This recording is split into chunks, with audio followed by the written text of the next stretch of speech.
हैं news reporter network. आप देख रहे हैं न्यूज रिपोर्टर लाइव, सोच आपकी, आवाज हमारी। नमस्कार, आप देख रहे हैं न्यूज रिपोर्टर नेटवर्क और मैं हूं आपके साथ रिया कुमारी। खबरों की शुरुआत करते हैं, लेकिन एक नजर हेडलाइंस पर। निरीक्षण के लिए जब अचानक एयरपोर्ट पहुंच गए केंद्रीय मंत्री सिंधिया, मची अफरा तफरी। फिल्म पठान की रिलीज से पहले मां वैष्णो देवी के दरबार में पहुंचे शाहरुख खान, माथा टेक कर किए दर्शन। अंकिता मर्डर केस में नार्को टैक्स को लेकर हत्याकांड के आरोपी ने मांगा 10 दिन का समय, आज होने थे नोटिस जारी। अब खबर विस्तार से। राज्य द्वारा उपभोक्ताओं को बिल लेने के संबंध में जागरूक करने के उद्देश्य से बिल लाओ इनाम पाओ चलाई जा रही है। इस क्रम में आज वित्त मंत्री प्रेमचंद अग्रवाल द्वारा राज्य कर मुख्यालय देहरादून परिसर में इस योजना के पहली लकी ड्रॉ की घोषणा की गई। बिल लाओ इनाम पाओ योजना के तहत आज पहले मासिक लकी ड्रॉ की घोषणा की गई, जिसमें 1500 लोगों को इनाम दिए गए। 500 स्मार्टफोन, 500 स्मार्ट वॉच और 500 ईयरबड इस दौरान विजेताओं को इनाम के तौर पर दिए गए। बता दें, इस योजना का मुख्य उद्देश्य जनता को जीएसटी के प्रति जागरूक करना है और इस अवसर पर कोई सामान खरीदता है तो उसका जीएसटी बिल लोगों द्वारा नहीं लिया जाता, जिसकी वजह से जीएसटी का पूरा पैसा सरकार को प्राप्त नहीं हो पाता है, जो कि महंगाई बढ़ने की पीछे एक मुख्य कारण है। इस योजना के तहत हर महीने 1500 लोगों को इनाम दिए जाएंगे। लकी ड्रॉ में आवेदन करने के लिए blipuk.com में 200 रुपए से ज्यादा बिल अपलोड किए जा सकते हैं। देखिए, आप लोग जानते हैं पिछली बार हमारे द्वारा एक स्कीम लॉन्च की गई थी, बिल लाओ इनाम पाओ। इसका मुख्य मकसद क्या है कि जो हमारे जीएसटी है वो कैसे बढ़े, राजस्व सरकार का कैसे बढ़े, उसको लेके हम लोगों ने ये स्कीम यहाँ पे लाई है उत्तराखंड में। और जहाँ तक मेरी जानकारी है, देश भर में पहला राज्य है जहाँ पे इस प्रकार की स्कीम जो मेगा लकी ड्रॉ है उसको हम लोग लेके आए हैं।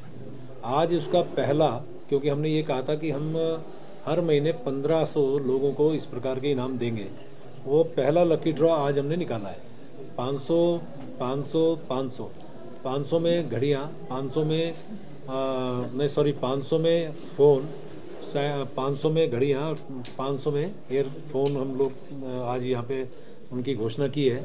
और अभी तक आप लोग जानते हैं कि 6058 लोग इसमें जिनका रजिस्टर्ड हुए थे और 2535 पे हम लोगों ने ये स्कीम आज इसका इनाम निकाला है। और मैं सबको, जितने भी ये स्कीम है, ये बड़ी पारदर्शी तरीके से, यानी कि आप जानते हैं कि पहले लॉटरी सिस्टम दूसरे टाइप का था, इस बार लॉटरी सिस्टम सीधा ऑनलाइन करके किसी को कोई शिकायत ना रहे, पारदर्शी तरीके से किया है। मैं तमाम यूजर्स जिनको आज ये इनाम मिल रहा है उनको बहुत बधाई दे रहा हूँ, बहुत शुभकामनाएं दे रहा हूँ और सबसे उम्मीद कर रहा हूँ कि आने वाले टाइम पे और भी जितने हमारे यूजर्स हैं, उपभोक्ता हैं, वो ज़्यादा से ज़्यादा बिल इसमें अपलोड करें, ताकि अगले महीने जब हम दूसरे सोमवार पे इसी स्कीम को निकालेंगे, यानी लॉटरी निकालेंगे, तो उनको भी उसमें उसका नंबर आए। और मैं धन्यवाद कर रहा हूँ विभाग को कि जो काम हमने जब किया था उसको बहुत अच्छे ढंग से उन्होंने निभाया भी है। और ये हमने 31 मार्च 2023 तक करने का निर्णय लिया है। इसमें लगभग सारा मिला के 10 करोड़ के इनाम जनता को देने हैं। और जो बड़ा मेगा लकी ड्रॉ होगा वो अप्रैल के माननीय मुख्यमंत्री जी के द्वारा हम लोग कराएंगे। वैसे तो कोशिश ही होगी कि हम लोग सेकंड सोमवार को करें, लेकिन माननीय मुख्यमंत्री जी की उस समय की उपलब्धता को देखते हुए हम इस डेट को आगे पीछे भी करेंगे। मैं फिर से अपने जितने उपभोक्ता हैं जिनको आज इनाम मिल रहा है उनको बहुत बधाई और शुभकामनाएं देना चाह रहा हूँ। उत्तराखंड क्रांति दल ने उत्तराखंड सरकार पर भूमाफिया का संरक्षण देने के लिए गरीबों को परेशान करने का आरोप लगाते हुए आंदोलन की चेतावनी दी है। उत्तराखंड क्रांति दल के केंद्रीय मीडिया प्रभारी शिव प्रसाद सेमवाल ने कहा कि सरकार छोटे व्यवसायियों के निर्माण तो अतिक्रमण के नाम पर बिना नोटिस दिए तो तोड़ रही है, लेकिन हाईकोर्ट के आदेश के बावजूद भूमाफिया के अतिक्रमण के खिलाफ कार्रवाई करने के बजाय उल्टा उन्हें संरक्षण दे रही है। आज जिस विषय पे उत्तराखंड क्रांति दल बात कर रहा है वो मुद्दे अपने में बड़ा गंभीर भी है, संवेदनशील है और ये हमारे स्थानीय लोगों का, गाँव का किस तरह उत्पीड़न वर्तमान सरकार कर रही है और वर्तमान सरकार कैसे धनाढ़ लोगों को संरक्षण दे रही है, नियमों से पूरे विपरीत जाती है, उस बात का आज हम खुलासा करने जा रहे हैं। आप सबको पता ही होगा कि पिछले कुछ दिनों से मैगी पॉइंट की तरफ अवैध निर्माण को लेकर तोड़ने की कार्रवाई चल रही है। इसमें विगत कुछ समय पहले ये खबरें भी चलाई गई कि वहाँ पे नशा और आपत्तिजनक हरकतें जो है स्थानीय लोग करवा रहे हैं, जबकि हमने जब इस बात को वहाँ पे टटोला तो ये हमें पूरी तरह सत्य नहीं मिली। हाँ, कुछ जगह है वहाँ पे जहाँ पे कुछ लोग अपनी गाड़ियों में बैठ के बियर वगैरह पिया करते थे, लेकिन ये काम किसका है? वहाँ पे स्थानीय पुलिस चौकी है, वहाँ पे थाना है। अगर अनैतिक हरकतें हो रही है, शराब आदि के वहाँ पे अवैध रूप से लिए जा रहे, तो इसका काम जो है पुलिस को रोकने का था। लेकिन पूरा एक माहौल बना के किस तरह भारतीय जनता पार्टी के स्थानीय वहाँ के विधायकों या मंत्रियों ने मिली भगत से एक बड़ा वहाँ पे खेल खेला, आज हम उसको आपको थोड़ा सा बताना चाहते हैं। देखिए, जितनी भी वो मेगी पॉइंट की भूमि है वो बाग बगीचा में आती है, वर्तमान स्वरूप तो उसका यही है, लेकिन वहाँ विगत लंबे समय से अपनी 35 जमीनों पे बैठे हुए लोग वहाँ काम कर रहे हैं। मसूरी में नगरपालिका द्वारा शहीद स्थल से सटाकर किए जा रहे अवैध निर्माण को लेकर राज्य आंदोलनकारियों में भारी आक्रोश व्याप्त है। वहीं मसूरी देहरादून विकास प्राधिकरण की कार्य प्रणाली पर सवाल उठते हुए कहा कि भ्रष्ट एमडीडीए के अधिकारी अवैध निर्माण पर कार्रवाई करने के तैयार नहीं हैं, जिसको लेकर आने वाले समय पर उग्र आंदोलन किया जाएगा। मसूरी के शहीद स्थल पर राज्य आंदोलनकारी द्वारा नगर पालिका प्रशासन, सरकार और मसूरी देहरादून विकास प्राधिकरण के खिलाफ धरना प्रदर्शन कर जमकर हल्ला बोला गया। उन्होंने कहा कि राज्य आंदोलन में अपनी शहादत देने वाले 6 शहीदों का अपमान सरेआम किया जा रहा है और पालिका प्रशासन द्वारा पालिका अध्यक्ष अनुज गुप्ता के निर्देशों के बाद शहीदों और आंदोलनकारियों के मंदिर शहीद स्थल के साथ छेड़छाड़ किया जा रहा है, शहीदों का अपमान किया जा रहा है और वहीं शहीद स्थल से सटाकर कैफेटेरिया बनाए जा रहे हैं, जो दुर्भाग्यपूर्ण है। आज इसी परिप्रेक्ष्य में यहाँ पर धरना दिया गया कि बड़े लंबे समय से ये प्रयास किया जा रहा है कि शहीद स्थल को किस तरह से कब्जा करके और किसी धनाढ़ वर्ग को इसको लीज पे दिया जाए या इसको बेचा जाए।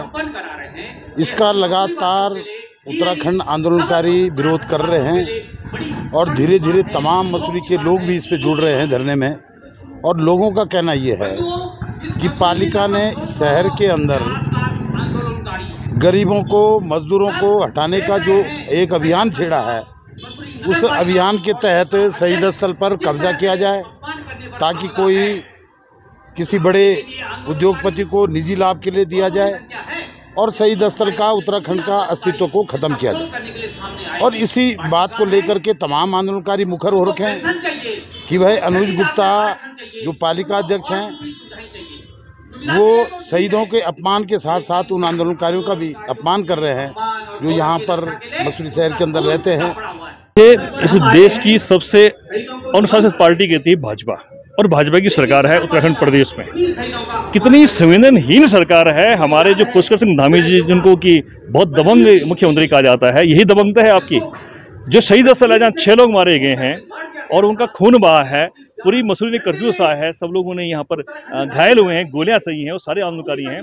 और वो शहीद स्थल आज जो है माफियाओं के चुंगल में है। माफियाओं ने पूरा शहीद स्थल बेच दिया, पूरी मसूरी बेच दिया और उसके साथ साथ जो है शहीद स्थल बेच दिया है। आज शहीद स्थल के चारों ओर से होटल खड़ा हो रहा है। यहाँ पे कैफेटेरिया बनाया जा रहा है। कैफेटेरिया के नाम पे होटल बन रहा है। यहाँ पर मसूरी में लोग करने के आते हैं, शराब पीने आते हैं और मौज मस्ती करने आते हैं।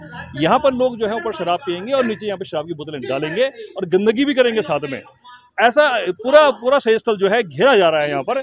और यहाँ पर जो है मुख्यमंत्री जी ने छत डालने से इसलिए मना कर दिया कि इसकी जो ब्यूटी है वो खत्म हो जाएगी, इसकी सुंदरता खत्म हो जाएगी, इसलिए यहाँ पर छत डाली गई आज तक। लेकिन अब यहाँ पर जो है एक होटल बन रहा है और जो माफिया है उनका होटल बन रहा है, जिसमें यहाँ की नगर पालिका के जो सभासद हैं, जो अध्यक्ष हैं, निस्संदेह उनकी पत्नी है, उनका शेयर इसमें है और लोग इसलिए बना रहे हैं।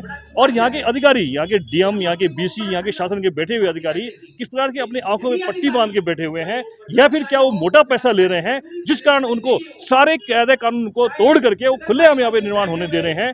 कई ज्ञापन यहाँ पे दिए गए हैं, यहाँ पे सामने धरना पे दिया गया है, धरने की कॉल हुई है, लेकिन इनके कानों पे जू नहीं रहेगी। तो आज हमारे जो उत्तराखंड राज्य आंदोलनकारी हैं, जो मसूरी के नागरिक हैं, मसूरी के हितैषी हैं, प्रदेश के हितैषी हैं, उनकी मजबूर होकर के आज धरने में बैठे हैं। और मैं ये आपके माध्यम से कहना चाहता हूँ कि उत्तराखंड और मसूरी की जनता है जिन्होंने उत्तराखंड राज्य बनाया है, तो ये तो जो अवैध निर्माण माफिया होगा ये कुछ भी नहीं है, ये तो उखाड़ के फेंकेंगे हम लोग। हरिद्वार ज्वालापुर कोतवाली क्षेत्र के अंतर्गत कर्ज से शनिवार को हुए 8 माह के बच्चा चोरी का खुलासा डीआईजी गढ़वाल ने किया है। 36 घंटे के अंदर बच्चा चोरी के आरोपियों को पुलिस ने गिरफ्तार कर लिया है और पुलिस ने 7 लोगों को गिरफ्तार कर सकुशल बच्चा परिजन को सौंप दिया है। बच्चा मिलते ही परिजनों के चेहरे खुशी से खुल उठे हैं और पुलिस को धन्यवाद दिया है। बहुत अच्छा काम किया है पुलिस ने, सुधांशु सर का बहुत बहुत धन्यवाद। उनकी टीम ने पूरा अच्छा काम किया है, मैं उनका बहुत बहुत धन्यवाद करना चाहूँगी। जिन्होंने घटना को अंजाम देने के लिए क्या कहना चाहेंगे, इतना बड़ा बच्चा, उनके लिए भी बहुत बहुत धन्यवाद करना चाहूँगी।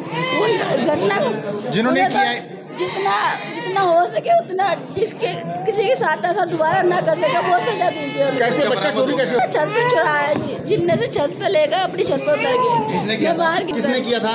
हमारे पड़ोसी। क्या नाम है? बच्चा मिल गया, कितना सुकून मिल रहा है? बहुत ज्यादा। एक बार पुलिस के लिए क्या धन्यवाद करेंगे? ज्यादा धन्यवाद सुधांशु सर की टीम के लिए बहुत बहुत धन्यवाद। मैं तो बहुत खुशी की बात है कि जैसे पुलिस प्रशासन ने ऐसा काम किया है कि मैंने कभी ऐसा काम नहीं देखा पुलिस प्रशासन का उत्तराखंड में। जल्दी सर जी, हमने सोए तक नहीं, 1 मिनट बहुत भारी होता है, मैं दिन निकलना भी बहुत भारी हो रहा था सर जी।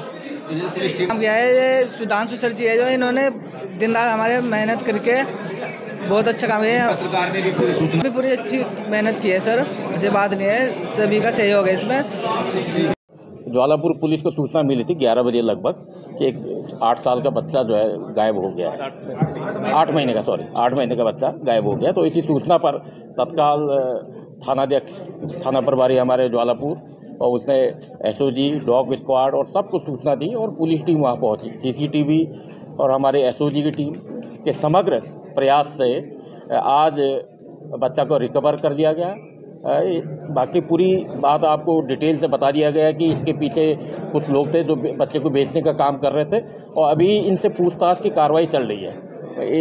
क्योंकि बहुत अच्छे एफर्ट से सारा काम छोड़कर केवल बच्चे को रिकवर करने में लगे हुए थे, तो लिहाजा मेरी ओर से भी जो है 30,000 रुपया हमारी टीम को रिवार्ड देता हूँ।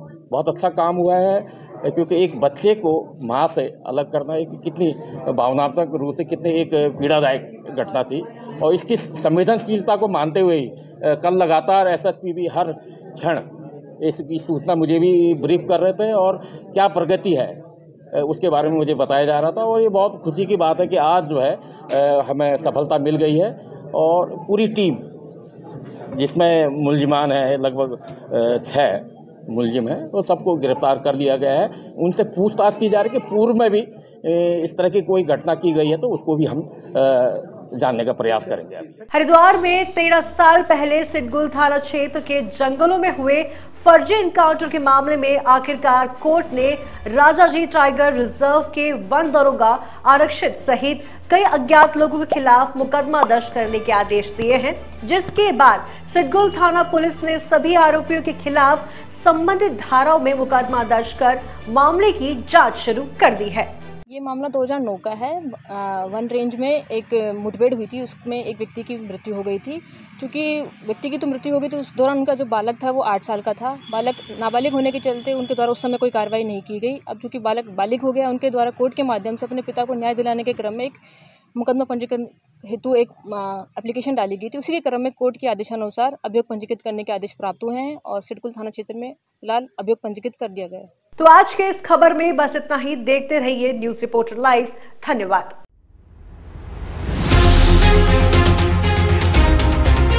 ये है न्यूज रिपोर्टर नेटवर्क। आप देख रहे हैं न्यूज रिपोर्टर लाइव। सोच आपकी, आवाज हमारी।